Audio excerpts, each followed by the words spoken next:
자, 저를 한번 따라해 보실까요? 저를 한번 따라해 보실까요? 나는 내가 생각하는 것보다 훨씬 더 굉장한 사람이다. 틀림없어요. 근데 말은 그렇게 따라하는데 자기 스스로도 그 말을 잘 안 믿어요. 제가 이제 여러분들이 얼마나 대단한 사람인가를 설명해 볼 텐데 여러분들이 동의하면 고개를 끄덕끄덕 하셔야 돼요. 지금으로부터 40년 전, 저를 중심으로 해서 지금으로부터 40년 전 제가 신문을 통해서 방송을 통해서 본 충격적인 모습은 토요일이 되면 강변에서 사람들이 빤스만 입고 런닝을 입고 뭔가를 귀에다 꽂고 뛰는 모습이었어요. 야, 토요일에 저렇게 여유롭게 사는 사람들도 있구나. 유럽과 북미에 있는 사람들이 그렇게 살고 있었어요. 저는 그걸 보면서 야, 인생을 저렇게 사는 사람들도 있구나. 그걸 느끼면서 언제 우리는 저렇게 되나 그런 생각을 했어요. 40년 전 어느 영상물 중에 미국의 뉴욕의 한 동네를 보여줬는데요. 집집마다 차가 있고요. 출근을 하는데 다리에 차가 막혀서 가득 서 있는 거예요. 그러면서 제 선생님 중에 한 분이 이렇게 얘기를 해요. 너희들이 살아가는 날들은 저런 일들을 보게 될 거야. 그렇게 얘기를 했어요. 저는 그 말을 믿지 않았어요. 왠 줄 아세요? 제 머릿속에는 아주 선명하게 남아있는 그림이 하나 있었기 때문이에요. 그 그림이 뭔 줄 아세요? 제가 다녔던 초등학교, 강원도 속초시 조양동에 속한 조양초등학교 2층 새로 지은 건물인데요, 1층과 2층 사이에 큰 글씨로 이렇게 써 있었어요. 100억 불 수출, 1000불 소득. 100억 불 수출, 1000불 소득이 꿈이었어요. 꿈. 그런데 선생님이 제게, 그런 시대를 사는 제게, 너희가 어른이 되는 세대에는 집집마다 자동차가 있어서 자동차를 빌려달라고 하면 자동차를 빌려줄 거라고 이야기했어요. 말이 됩니까? 당시에 저희 동네는 어땠는데요? 제가 초등학교 4학년 때 저희 동네에 처음으로 신장로가 들어왔어요. 신장로. 아스팔트 길이 생겼어요. 아스팔트 길이. 근데 아스팔트 신장로를 깔았는데 차가 다니질 않아요. 그러니까 여름이면 사람들마다 전부 이부자리를 가지고 아스팔트로 나와가지고 거기서 잤어요. 거기서 시원하게. 자다 보면 빵빵 소리가 나요. 차가 가야 되는데 사람들이 와서 다 자고 있으니까 자는 사람을 깨우는 거예요. 그럼 일어나면서 뭐라 그러는 줄 아세요? 왜 자는 사람 깨우느냐고. 시끄럽게. 자동차 도로에 사람들이 자고 있다가 차가 지나가겠다고 빵빵거리는데 오히려 운전하는 사람을 향해서 화를 내던 시대였어요. 그런데 집집마다 차가 한 대씩 생긴다고요? 말도 안 되는 소리였어요. 그뿐 아니라 너희들이 사는 세대가 되면 물을 사 먹을 거라고. 돈을 주고 물을 사 먹는데 순설탕 맛 칠성 사이다보다 더 비싸게 물을 사 먹을 거라고. 말이 됩니까? 안 됩니까? 말 같은 소리를 해야지. 없는 사람은 그 사이다도 하나 못 사서 소풍 가는 날 못 가져가는데 물을 사 먹는데 그보다 더 비싸게 주고 사 먹는다. 말이 안 되는 거지. 그러니까 자동차가 집집마다 있다. 물을 돈 주고 사 먹는다. 토요일이면 빤스만 입고 강변을 뛴다. 이건 믿어지지 않는 생각이었어요. 근데 여러분, 오늘 우리가 그렇게 살고 있지 않나요? 그렇게 살고 있잖아요. 여러분, 지금 여러분이 동남아시아를 여행해 보면 알지만 오늘 우리가 살고 있는 이 삶을 우리 주변에 있는 동남아시아 나라의 사람들은요, 부러워하면서 우리는 언제쯤 저렇게 살아보나 그렇게 생각하고 있어요. 그런데 정작 그걸 누리고 있는 우리들은 그걸로 인한 기쁨을 온전히 누리지 못하는 것 같아요. 제 어린 시절에 교회를 중심으로 미군 구호 물품들이 왔어요. 미국에서 온 구호 물품들은 질이 정말 좋았어요. 그거 하나 얻어 입으면요, 아마 제 기억에 5, 6년은 턱끈히 입었던 것 같아요. 하여튼 팔을 얼마나 걷어서 입혔는지 그 팔을 다 내리지도 못했어요. 그래서 전 지금도 팔 걷는 건 아주 싫어해요. 아이들 옷을 사줘도 걷어서 입히는 건 아주 싫어해요. 딱 맞춰서 입혀요. 저도 한번 걷는 옷은 절대로 안 입어요. 하도 어릴 때 많이 걷어 입혀가지고 교복도 얻어서 입혔는데 하도 많이 이걸 접어가지고 다 내리지도 못하고 떨어지고 버리고. 그런데 오늘 우리가 입는 옷이 얼마나 좋은지를 아시죠? 저희가 매년 필리핀에 바자회를 가서 바자회를 하는데요, 한국 물건, 특별히 한국 글씨가 써있는 물건은 이 친구들이 얼마나 좋아하는지요. 내놓는 대로 팔려요. 내놓는 대로 팔려요. 영어로 쓰인 건 안 좋아하는데 한글로 쓰인 걸 그렇게 좋아해요. 한글로 쓰인 건 양말에도 한글만 써놓으면 무조건 좋아해요. 자, 이런 사회를 우리가 살고 있는 거예요. 그런데 과연 많은 사람들이 부러워하는 그 나라에, 그 시대에 살고 있는데 과연 우리 속에는 그런 기쁨들이 있느냐 하는 거예요. 자, 이 질문을 가지고 오늘 이 말씀을 들을 수 있으면 좋겠습니다. 지구촌교회 원로 목사이신 이동원 목사님의 간증이에요. 지금은 고인이 되신 구봉소 장로님과 함께 비행기를 타고 전도 집회를 가기 위해서 함께 여행을 하는데, 오랫동안 비행기를 타다 보니까 심심하잖아요. 그러니까 구봉소 장로님이 목사님한테, 이동원 목사님한테 질문을 한 거예요. 목사님, 예수님이 부활하신 다음에 제일 먼저 뭐라고 하셨을까요? 이렇게 물은 거예요. 예수님이 부활하시고 나서 처음 무슨 말씀을 하셨을까요? 이동훈 목사님이 그 질문을 듣고 가만히 생각해 보다가, 성경에 보면 예수님께서 제자들에게 나타나셔서, 두려워하는 제자들에게 나타나셔서 너희에게 평강이 있을지어다 이렇게 말씀하셨어요. 그래서 너희에게 평강이 있을지어다 그렇게 얘기하자 틀렸다는 거예요. 틀렸다는 거예요. 아니, 성경에 그렇게 되어 있는데, 그랬더니 구봉수 장로님이 그게 아니라는 거예요. 성경에는 없지만 그것보다 먼저 말씀하신 것이 있을 거라는 거예요. 그게 뭐냐고. 그랬더니 구봉수 장로님이 이동호 목사님을 많이 쳐다보면서 나를 좀 쳐다보라고. 그렇게 쳐다봤더니 예수님께서 이렇게 말씀하셨다는 거예요. 너 나 보이니? 이렇게 물어봤어요. 부활하시고 나서 내가 사람들에게 보이는지 안 보이는지 그게 궁금하시니까 제자들에게 너 나 보이니? 그렇게 물으셨다는 거예요. 조크예요. 농담이에요. 그런데 그 말씀, 너 나 보이니? 이야기했던 그 이야기가 끊임없이 마음속에 생각났고요. 특별히 어렵고 힘들 때마다 너 나 보이니? 라는 말씀이 생각나 큰 힘을 얻었다 하는 거예요. 오늘 성경, 우리가 읽은 성경 2절에 보니까 이렇게 되어 있어요. 같이 한번 읽어볼까요? 2절 말씀 한번 같이 읽습니다. 회중이 물이 없으므로 모세와 아론에게로 모여드니라. 자, 회중이 물이 없으므로 문제를 만난 거죠.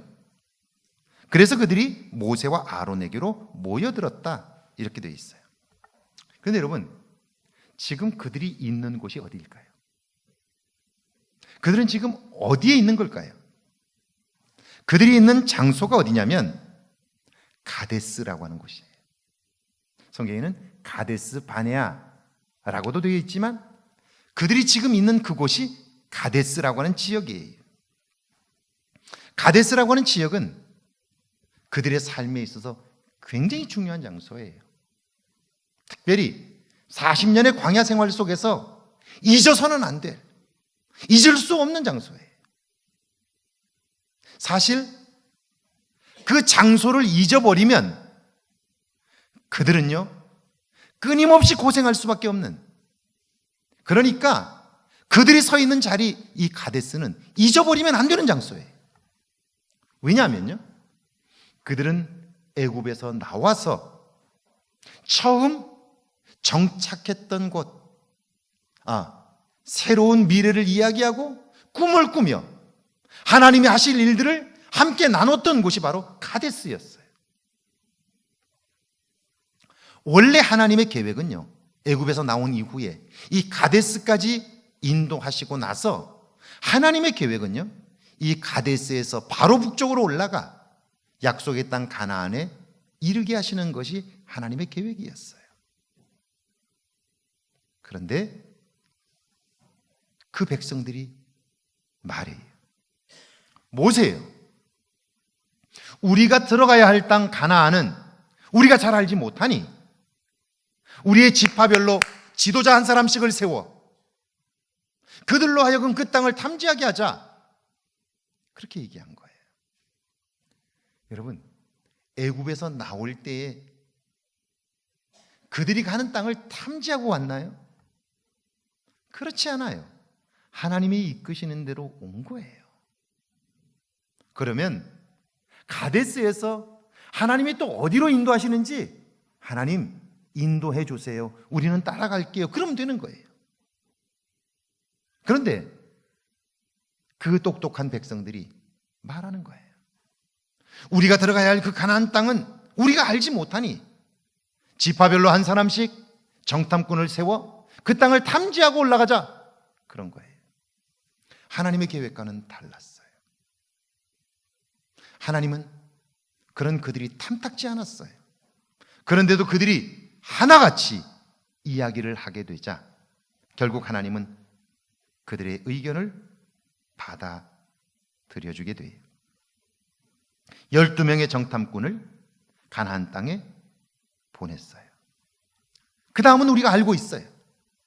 10명의 부정적인 보고로 인해서 그 백성들 전체가 들끓게 되었고요, 불신앙의 모습을 보이게 되었어요. 결국 그 가데스에서 그들은 위로 올라가면 약속의 땅에 들어갈 수 있음에도 불구하고 다시 내려와서 광야길을 돌게 돼요. 무려 38년 동안 그 길을, 그 고생을 하게 되는 거예요. 불신앙으로 인하여 헛똑똑이 같은 바보 같은 짓을 함으로써 그들은요, 하나님의 계획을 무산시키고 고생길로 들어갔던 거죠. 자, 이제 38년 그 고생을 하고 나서 다시 그 자리로 돌아온 거예요. 그 자리로 돌아왔어요. 그러면 여러분, 사람의 위대함이 뭡니까? 사람이 무엇이 다른 동물들과 다른 겁니까? 그것은 기억이에요, 기억. 과거를 기억하는 거예요. 잊지 않는 거예요. 그래서 사람이 다른 거예요. 사람의 위대함은 기억을 하고요, 그 기억을 글로 남기잖아요. 왜요? 다시는 이런 실수를 하지 않겠다고요. 여러분이 이스라엘을 방문해 보면 알지만 이스라엘 방문해서 이 예루살렘에 가면 소위 홀로코스트 박물관이 있어요. 야드바셈이라고 하는 곳이죠. 거기 보면 큰 글씨로 그 박물관 앞에 써놨어요. 자기들의 선조들이, 자기들의 조상들이 자기들의 선배들이 무참히 죄도 없이 나치에 의해서 600만 명이 죽었어요. 이유도 없이 죽었어요. 억울하죠. 그런데 그들은 그 홀로코스트 박물관 앞에다가 크게 이렇게 써놨어요. 우리는 그들을 미워하지 않습니다. 다만 그들을 기억할 뿐입니다. 여러분, 이건 무서운 말이에요. 독재자들은 항상 자기들 마음대로 행하고 나서 그것을 숨기려고 해요. 시간이 지나면 잊혀질 거라고 생각해요. 그런데 잊으면 지는 거예요. 잊혀지면 안 되는 거예요. 38년 전 가데스에 있었을 때 우리가 하나님의 뜻을 따라가지 않고 우리의 주장을 하고 우리의 뜻을 펼침으로 38년 동안 이 고생을 했어. 사실은 그때 가나안 땅에 들어갔어야 할 그 사람들이 광야에서 거의 대부분이 다 죽었잖아요. 우리는 그걸 잊지 말아야 돼. 이렇게 해야 되잖아요. 이게 사람이잖아요. 그런데 어때요?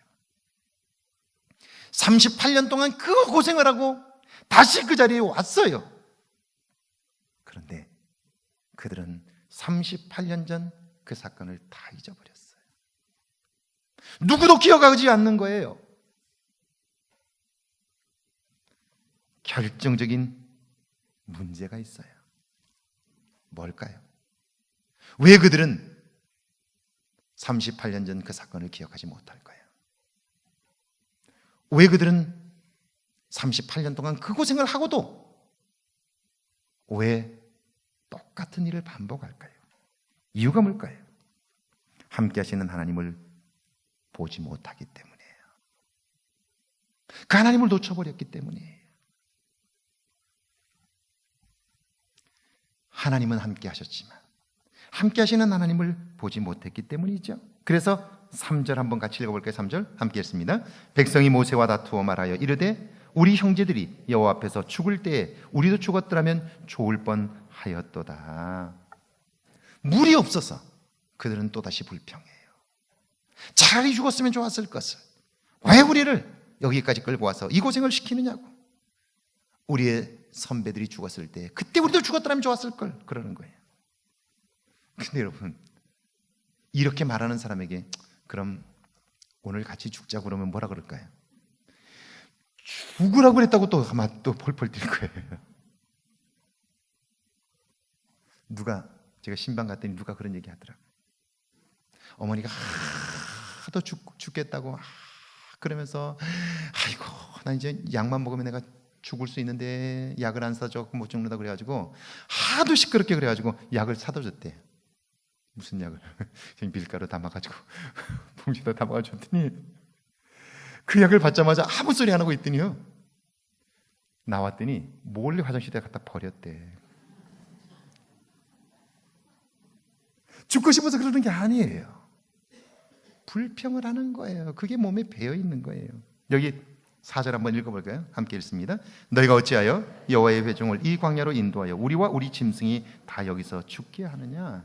5절 읽어볼까요? 너희가 어찌하여 우리를 애굽에서 나오게 하여 이 나쁜 곳으로 인도하였느냐.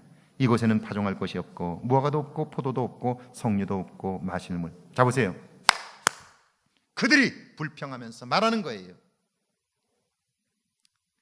나쁜 곳으로 인도했다는 거예요. 나쁜 곳으로. 하나님은 좋은 곳으로 인도하고 계시죠.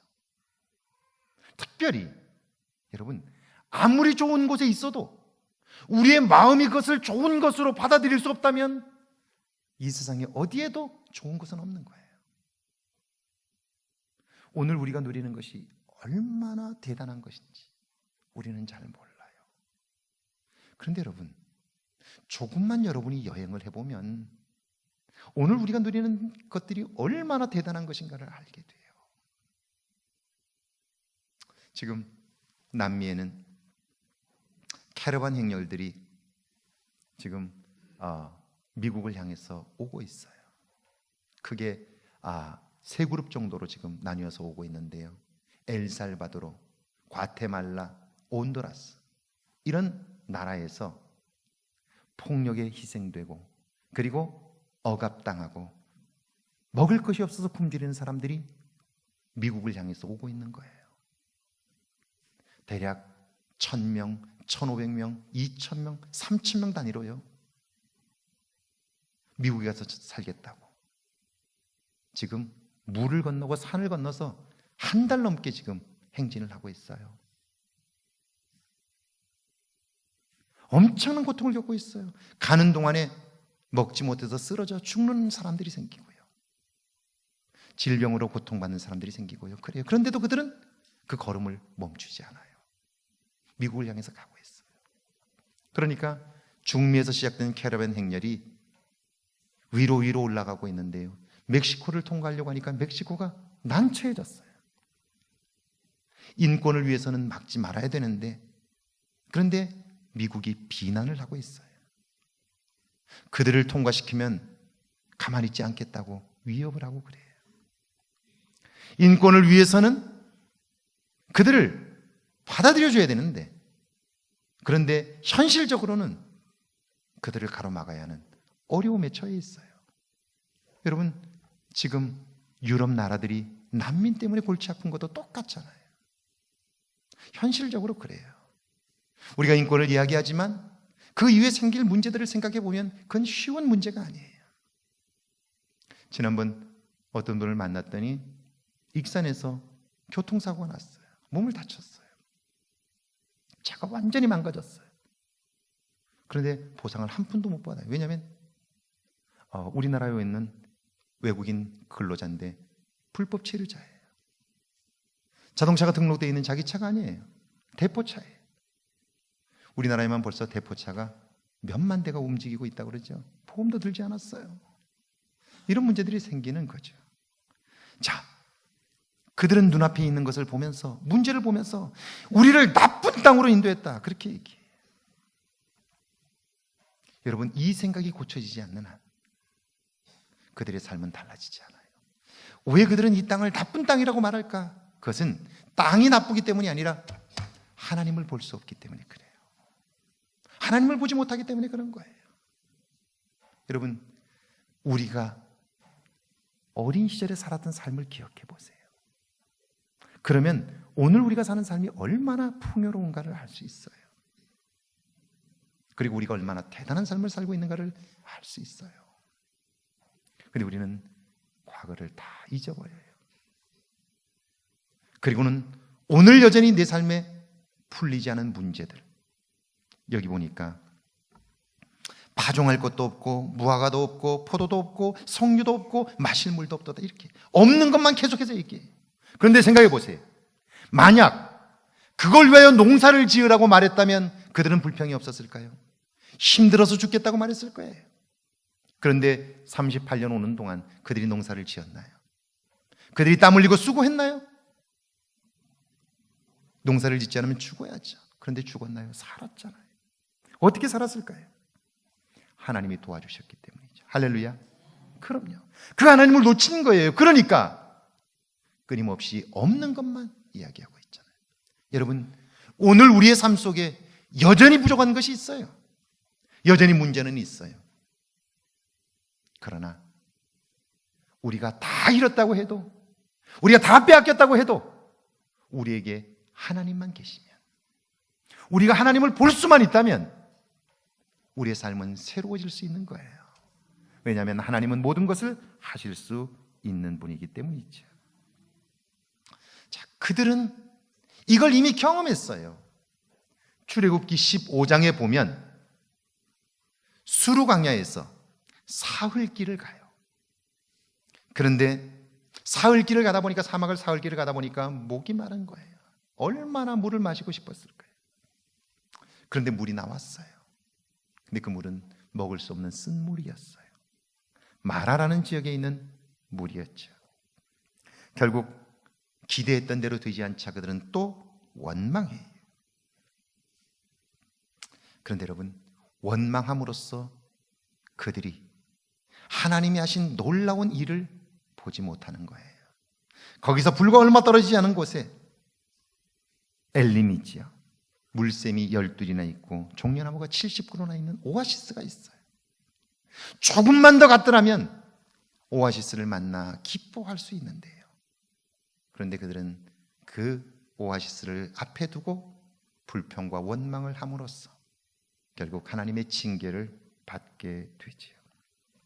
자, 하나님의 은혜가 없어서 달라지지 않는 게 아니고요, 하나님의 은혜를 알지 못하면, 함께 하시는 하나님을 발견하지 못하면 하나님이 만 가지 은혜를 주셔도 그들의 삶은 달라지지 않아요. 그래서 요한복음 3장은 그렇게 말하죠. 사람이 거듭나지 않으면 하나님의 나라를 볼 수 없다 하는 거죠. 40년을 하나님은 인도하셨지만 그들을 강을 갈라 건너게 하시고 반석을 쳐서 생수를 먹게 하시고, 그리고 농사를 짓지 않고도 땀 흘리지 않고도 그들을 먹이셨지만, 그러나 그 하나님을 놓쳐버린 그들은요 40년 동안 불평과 원망만 남았다 하는 거죠. 그 큰 은혜를 받고도 행복한 삶을 누리지 못했다는 거예요. 그러니까 하나님을 놓치지 않는 일이 얼마나 중요한가 하는 거예요. 여러분, 배너라는 영화 보셨죠? 아시죠?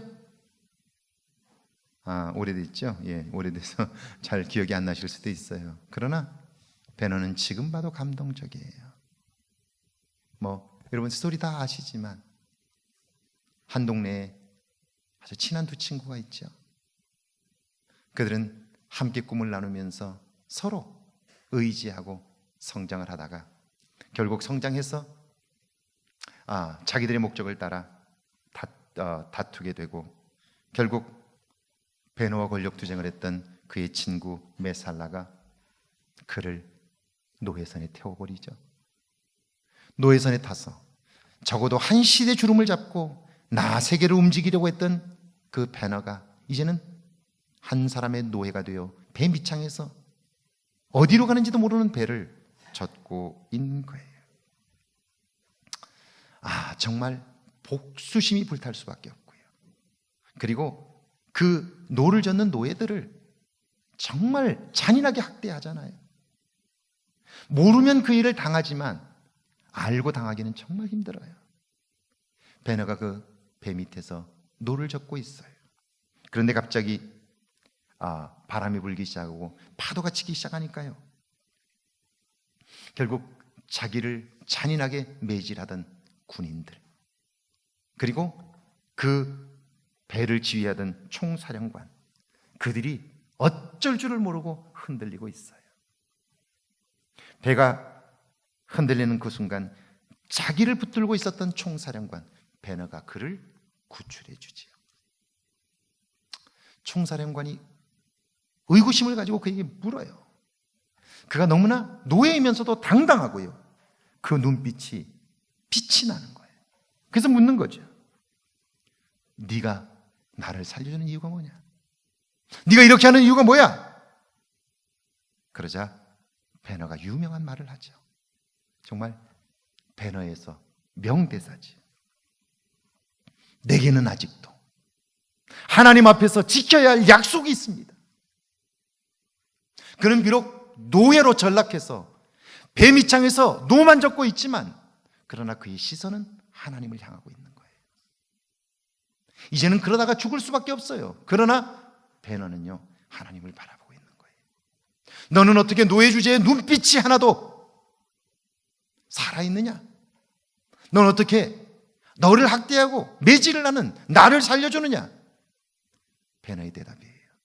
내게는 아직 하나님과 약속한 것을 지켜야 할 그런 마음이 있습니다. 여러분, 하나님을 바라보는 거죠. 그것이 그로 하여금 그 노예의 삶에서 벗어날 수 있게 하는 거죠. 이 7절 한번 같이 읽어볼까요? 7절입니다. 함께 읽습니다. 여호와께서 모세에게 말씀하여 이르시되, 8절입니다. 지팡이를 가지고 내 형 아론과 함께 회중을 모으고 그들의 목전에서 너희는 반석에게 명령하여 물을 내라 하라. 내가 그 반석이 물을 내게 하여 회중과 그들의 짐승에게 마시게 할지니라. 9절입니다. 모세가 그 명령대로 여호와 앞에서 지팡이를 잡으니라. 여러분, 발견하셨습니까? 불평하는 이스라엘 백성들과 모세가 다른 게 무엇입니까? 모세가 하나님의 시선을 놓치지 않을 수 있었던 이유가 뭡니까? 여기 8절과 9절에 보면 지팡이라는 말이 나와요. 여러분, 그 지팡이가 무슨 지팡이일까요?